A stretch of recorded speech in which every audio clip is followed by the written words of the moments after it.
CM सुखू का शिमला में बड़ा बयान, जेपी नड्डा पर जवाबी पलटवार किया।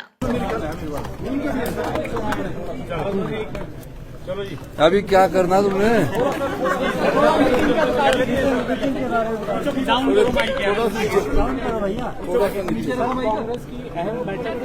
क्या तय किया जा रहा है सर?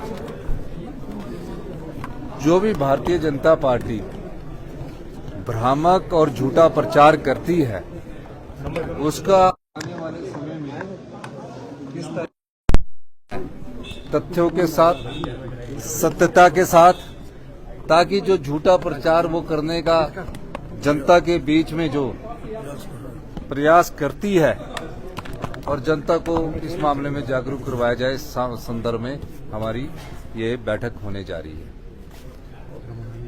सर, एक केंद्रीय राज्य मंत्री आज हिमाचल दौरे पर थे, अजय टम्टा जी। उन्होंने कहा है कि हिमाचल सरकार जो है भूमि अधिग्रहण करने में मदद नहीं कर रही है सेंट्रल गवर्नमेंट के विभिन्न प्रोजेक्ट्स में। 73,000 करोड़ के प्रोजेक्ट उन्होंने गिनाए हिमाचल प्रदेश। देखिए, एक मेरी बात सुनिए, भूमि अधिग्रहण कानून केंद्र सरकार का है और केंद्र सरकार के कानून को कोई रोक नहीं सकता है।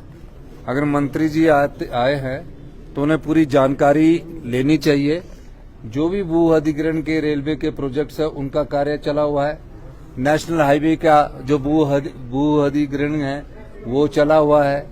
अब जब नेशनल हाईवे के भू अधिग्रहण हो रहा है, कार्य हो रहे हैं, तो उसमें कहाँ केंद्र हिमाचल सरकार रुकावट लगा रही है? मेरे समय में तो इस कार्य में स्पीड अप किया गया।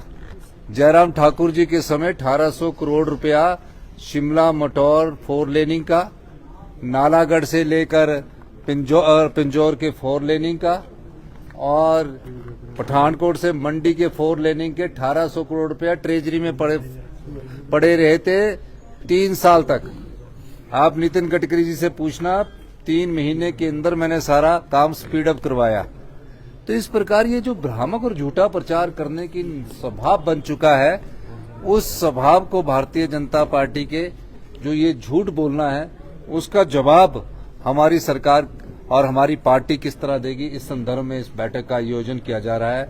और जिस प्रकार नेशनल हेराल्ड के मामले में बयानबाजी करके और झूठी चार्जशीट फाइल करने की कोशिश की गई है और भी जो मुद्दे हैं उन पर झूठी कांग्रेस के नेताओं को प्रताड़ित करने की बात की गई है, सब संदर्भ में एक अखिल भारतीय कांग्रेस कमेटी का एक 2-1.5 महीने का कार्यक्रम आया, उस पर चर्चा के लिए बैठक है। जेपी नड्डा भी बड़े आरोप लगा रहे हैं। हाँ, जेपी नड्डा जी को ये पूछना चाहिए कि जिस मेडिकल डिवाइस पार्क की आप बात करते हैं उसमें जयराम सरकार जी थी, डबल इंजन की सरकार थी, और डबल इंजन की सरकार ने प्रदेश की संपदा को कैसे लूटा और हम कैसे बचा रहे हैं। 1500 बीघे जगह मेडिकल डिवाइस पार्क के लिए 12 लाख रुपए में दे दी गई।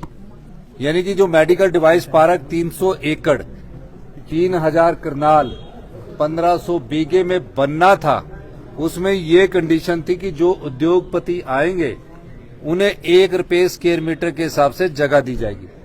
तो हमने कैलकुलेशन की तो 1500 बीघे में अगर 12 लाख में देना है तो ये प्रदेश की संपदा को लुटाना नहीं है, ये प्रदेश की संपदा को लुटाना है। फिर उसके बाद किसी ने उद्योग लगा दिया, उसको 10 साल तक बिजली 3 रुपये पर यूनिट के साथ से दी जाएगी और हम बिजली अक्टूबर से मार्च में 6 और 7 रुपये के हिसाब से खरीदते हैं। अब 3 रुपये की 10 साल तक हम पर यूनिट बिजली देंगे और 7 रुपये हम खरीदेंगे।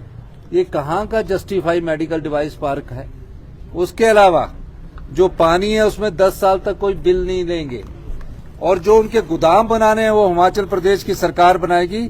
बियर हाउस बोलते हैं उसको, 10 साल तक बियर हाउस हम निर्माण करके देंगे, कोई किराया नहीं लेंगे और हम उनको कहेंगे कि ये आपके लिए जगह है, आप मुफ्त में आइए, बाद में इंडस्ट्रीज को चेंज करके रियल स्टेट में जाइए, जैसे कि होता आया। अब हमने देखा कि 25 करोड़ आया है। 25 करोड़ आने के बाद जब मैंने खुद देखा, मुझे बड़ा दुख हुआ। मैंने कहा जब तक मैं मुख्यमंत्री हूं इस प्रदेश की संपदा को लूटने नहीं दूंगा। मैंने 25 करोड़ रुपया ब्याज के साथ